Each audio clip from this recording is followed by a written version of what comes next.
तो हमारे साथ आप नेता जैस्मिन शाह मौजूद हैं, हम उनसे बात करते हैं और जानते हैं कि सर आज यहाँ पर जनता की अदालत लगी है, इसको आप किस तरीके से देखते हैं कि यहाँ पर क्यों इतनी जनता जुटी है? आप देख रहे हैं सैलाब है यहाँ पर लोगों का, आप बताइएगा। बिल्कुल, देखिए अरविंद केजरीवाल जी ने भारत की राजनीति में जब से उनकी शुरुआत हुई है राजनीतिक पारी की, तब से इतिहास पे इतिहास रचे जा रहे हैं।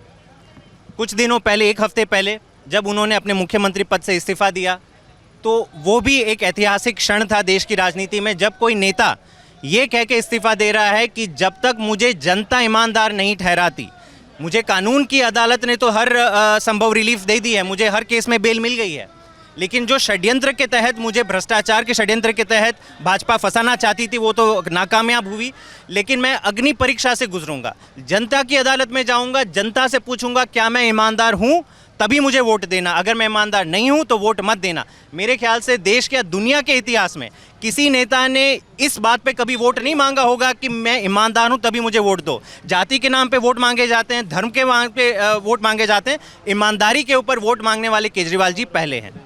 देखा जाए तो 2020 में भी ऐसी रैली हुई थी, ऐसा हुजूम इकट्ठा हुआ था और उनसे केजरीवाल जी ने पूछा था कि अगर मैंने काम किया है तो आप मुझे वोट देना, और शायद उसी का असर था कि जनता ने उनको चुना था। लेकिन अब आप किस तरीके से देखते हैं? कंपटीशन में भाजपा भी है, देखिए भाजपा की कंपटीशन कितनी है वो तो आप सब जानते हैं। 2015 में 3 सीट पे सिमट गई थी, फिर 2020 में 8 सीट पे सिमट गई थी, और आज दिल्ली का जन बच्चा बच्चा जानता है कि काम की तो कोई डिस्कशन है ही नहीं।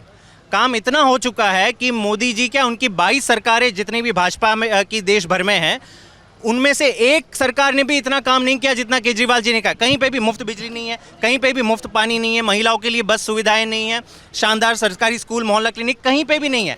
लेकिन इन्होंने केवल और केवल उनकी छवि धूमिल करने के लिए जो आरोप लगाए थे, इसी कारण आज जनता जानती है कि काम तो किया ही है, लेकिन केजरीवाल जी चाह रहे हैं कि ईमानदारी का भी सर्टिफिकेट जनता दें। तमाम काम आप गिना रहे हो, विकास योजनाएं गिना रहे हो, लेकिन इन सब के बावजूद लोकसभा चुनाव में आम आदमी पार्टी को मुंह की खानी पड़ी। कैसे? देखिए वो तो सच्चाई है, चुनाव में कभी हार जीत होती रहती है, लेकिन लोकसभा का चुनाव अरविंद केजरीवाल का चुनाव नहीं था, उनको प्रधानमंत्री बनाने का कोई चुनाव नहीं था। इंडिया अलायंस बनाम भाजपा थी, Modi ji prime minister candidate थे, तो उसके समीकरण अलग होते हैं। ये वाला चुनाव देखें तो अरविंद केजरीवाल जी को मुख्यमंत्री बनाने का चुनाव है, और पिछले 2 बार भी हमने देखा, 2014 और 2019 में भी भाजपा को 7 में से 7 सीटें लोकसभा में मिली, लेकिन फिर क्यों होता है कि असेंबली चुनाव आते आते इनका सुपड़ा साफ हो जाता है। तो कहीं ना कहीं ये इस वक्त जो हमें लग रहा है दिल्ली का मूड है, 67 सीट पहली बार आई थी, फिर 62 आई थी, ये टाइम 70 में से 70 का नारा। अब आप कह रहे हैं कि इस बार अब आम आदमी पार्टी की बारी है। दूसरा सवाल आपसे ये रहेगा कि तमाम अभी जो यहाँ पर चल रहा है, आम आदमी पार्टी में उथल पुथल की भी सीन्स देखे जा रहे हैं।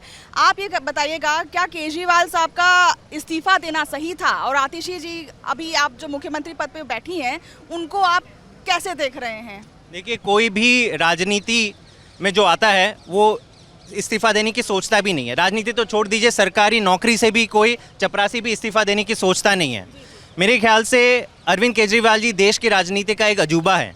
जो मापदंड, जो मिसाल उन्होंने अब स्थापित करी है, मेरे ख्याल से मुश्किल से ही कोई भी नेता उस मापदंड पे खरा उतर पाएगा। जो खुद स्वयं अपनी इच्छा से कह रहे हैं कि नहीं, मेरी अंतरात्मा कह रही कि जब तक जनता मुझे ईमानदार नहीं ठहरा देती मैं अपनी सीट पे नहीं बैठूंगा। इसके लिए बहुत हिम्मत चाहिए, कलेजा चाहिए। भाजपा के किसी भी मुख्यमंत्री में ये कलेजा नहीं है। मणिपुर के मुख्यमंत्री को देख लीजिए, 1-2 साल से उनके ऊपर ये बार बार मांग की जा रही कि इस्तीफा दो, लेकिन ये लोग फेविकॉल से चिपके हुए हैं अपनी सीट से। यहाँ केजरीवाल जी को सब रिलीफ मिल गई है। सुप्रीम कोर्ट ने उल्टा ईडी और सीबीआई को कह दिया कि आप राजनीतिक द्वेष से काम कर रहे हैं, आप तोता मैना बन गए हैं सरकार का। फिर भी केजरीवाल जी ने बोला कि मैं जनता की अदालत में जाऊंगा। मेरे ख्याल से यही एक बड़ा मिसाल उन्होंने स्थापित किया देश की राजनीति। तो हमारे साथ आम आदमी पार्टी के नेता जैस्मिन शाह मौजूद थे। उन्होंने साफ कहा है कि मिस्टर केजरीवाल जो हमारे सीएम हैं, उनको सीट की कोई लालसा नहीं है और इसी वजह से उन्होंने इस्तीफा दिया है, और अब यहाँ पर जनता की अदालत कर रहे हैं ताकि वो जनता से पूछें कि उनका निर्णय क्या है, क्या वो सीएम पद पर मौजूद रहें ना रहें। जो जनता कहेगी वैसा ही पालन आम आदमी पार्टी करेगी। कैमरा पर्सन जैस्मिन के साथ मनीषा सिंह, एबीपी लाइव। है।